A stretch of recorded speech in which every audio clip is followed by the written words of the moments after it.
All right, we are on chapter 15 of Number the Stars. My dogs smell meat. Anna Marie's. It's actually Anne Marie, but I've been saying Anna Marie the whole time, so we're going to continue with it.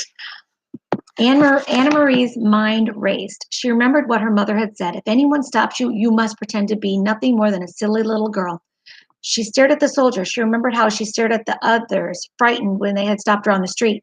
Kirsty hadn't been frightened. Kirsty hadn't been frightened. Kirsty had been, well, nothing more than a silly little girl, angered because the soldiers had touched her hair that afternoon. She had known nothing of danger, and the soldier had been amused by her. Anna Marie willed herself with all her being to behave as Kirsty would. Good morning, she said carefully to the soldiers.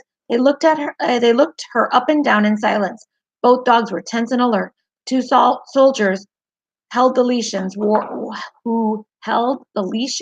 wore thick gloves. What are you doing here? One of them asked. Anna Marie held out her basket with the thick loaf of bread visible. My Uncle Henrik forgot his lunch, and I'm taking it to him. He's a fisherman. The soldiers were looking around. Their eyes glanced behind her and scanned the bushes on either side. Are you alone? One asked. Anna Marie nodded yes. One of the dogs growled, but she noticed that both dogs were looking at the lunch basket. One soldier stepped forward. The other and the two holding the dogs remained where they were.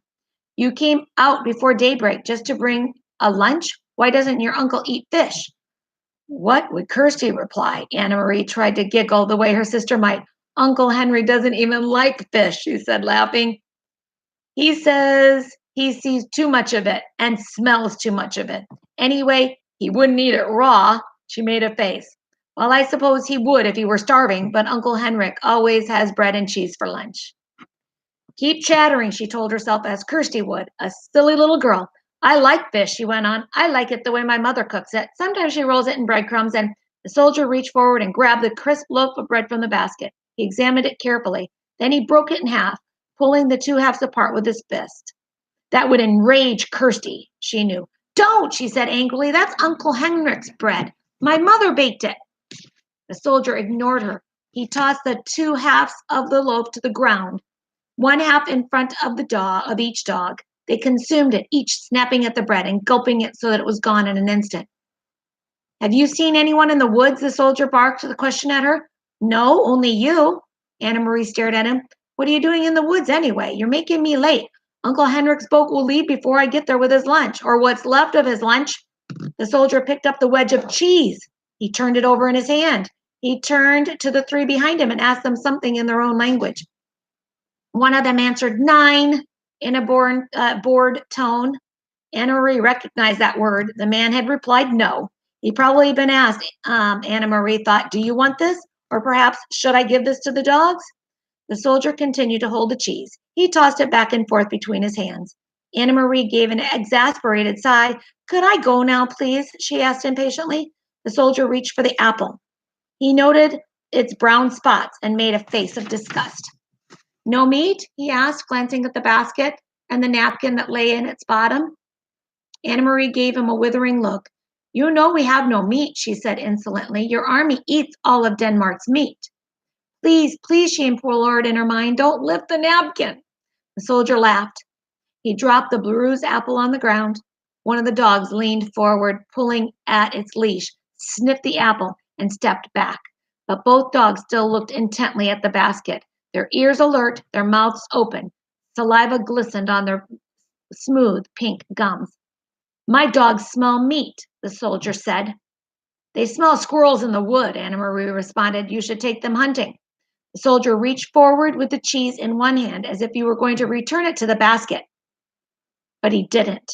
Instead, he pulled out the flowered cotton napkin. Anna Marie froze. Your uncle has a pretty little lunch, the soldier said scornfully, crumpling the napkin around the cheese in his hand. Like a woman, he added with contempt. Then his eyes locked on the basket. He handed the cheese and napkin to the soldier beside him. What's that? There, in the bottom, he asked in a different, tenser voice. What would Kirsty do? Anna Marie stamped her foot. Suddenly, to her own surprise, she began to cry. I don't know, she said. My mother's going to be angry that you stopped me and made me late, and you completely ruined Uncle Henrik's lunch, so now he'll be mad at me too. The dogs whined and struggled against the leashes, nosing forward to the basket, while the other soldiers muttered something in German. The soldier took out the packet. Why is this so carefully hidden? He snapped. Anna Marie wiped her eyes on the sleeve of her sweater. It wasn't hidden any more than the napkin was. I don't know what it is. That, she realized, was true. She had no idea what was in the packet. The soldier tore the paper open while below him on the ground the dogs strained and snarled, pulling against their leashes. Their muscles were visible beneath the sleek, short-haired flesh. He looked inside, then glared at Anna Marie. Stop crying, you idiot girl, he said harshly. Your stupid mother has sent your uncle a handkerchief. In Germany, the women have better things to do. They don't stay at home hemming handkerchiefs for their men. He gestured with the folded white cloth and gave a short, caustic laugh. At least she didn't stitch flowers on it. He flung it to the ground, still half wrapped in paper, beside the apple. The dogs lunged, sniffed at it eagerly, then subsided, disappointed again. Go on, the soldier said. He dropped the cheese and napkin back into her basket. Go on to your uncle and tell him the German dogs enjoyed his bread. All of the soldiers pushed past her. One of them laughed, and they spoke to each other in their own language. In a moment, they had disappeared down the path in the direction from which Anna Marie had just come. Quickly, she picked up the apple and opened the packet with the white handkerchief inside. She put them into the basket and ran around the bend toward the harbor, where the morning sky was now bright with early sun and some of the boat engines were starting their strident din. Ingeborg was still there by the dock, and Uncle Henrik was there, his light hair windblown and bright as he knelt by the nets. Anna Marie called to him, and he came to the side, his face worried when he recognized her on the dock. She handed the basket across. Mama sent your lunch, she said, her voice quivering. But soldiers stopped me. They took your bread. She didn't dare tell him more. Henrik glanced quickly into the basket. She could see the look of relief on his face and knew that it was because he saw the packet was there, even though it was torn open. Thank you, he said, and the relief was evident in his voice. Anna Marie looked quickly around the familiar small boat. She could see down the passageway into the empty cabin. There was no sign of the Rosens or the others. Uncle Henrik followed her eyes and her puzzled look. All is well, he said softly. Don't worry, everything is all right.